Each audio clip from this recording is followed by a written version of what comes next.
তার নতুন আপডেট নিয়ে আবারও চলে আসলাম আপনাদের সামনে। বর্তমানে অনেকেই আছেন যারা বলছেন যে তারাকে অপহরণ করা হয়েছে, তারা নিজে থেকে তালিমের সাথে পালিয়ে যায়নি, তারা এই ধরনের মেয়েই না। তো আপনাদের সত্যিটা জানানোর জন্যই আজকের ভিডিওটা তৈরি করা।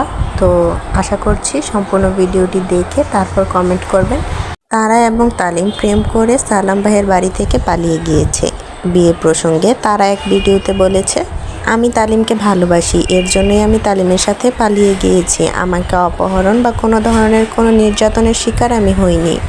আমার মা বাবা নেই, আমি চেয়েছিলাম একটি বিশ্বস্ত হাত যেটি আমার জীবনের পাশে সারা জীবন থাকবে। তবে এটা নিয়ে অনেকে অনেক ধরনের কথা বলছে যে তারাকে হয়তো বা অপহরণ করেছে, তারা নিজে থেকে যায়নি, কারণ সে এমনিতে অনেক সহজ সরল, সে কীভাবে এই কাজটা করতে পারলো। তো তারা কিন্তু এমনিতেও অনেক বেশি সহজ সরল। তো ভালোবাসা এটা তো আর বলে কয়ে আসে না, এটা তো সবাই বুঝি আমরা। আর তারা পালিয়ে যাওয়ার পর কিন্তু তার নানি অনেক বেশি ভেঙে পড়েছে। আর বর্তমানে কিন্তু তার নানিরও সব দায়িত্ব সালাম ভাই এবং শম্পা আপু নিয়েছে। সালাম ভাই শম্পা আপু খুবই ভালো মনের মানুষ।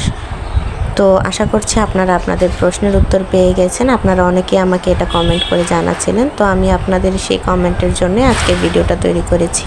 আর এই যে এটা আজকে আমি রান্না করছি হচ্ছে দুন্দুল দিয়ে তরকারি। এটা আজকে রিজওয়ানকে খাওয়াবো। রিজওয়ানের একটু পেটের সমস্যা আছে, তো তার জন্য আজকে রিজওয়ানের জন্য এই তরকারিটা রান্না করব। এটা খেলে পেট ঠান্ডা থাকে, আর দুন্দুল কিন্তু এমনিতেই অনেক ঠান্ডা তরকারি।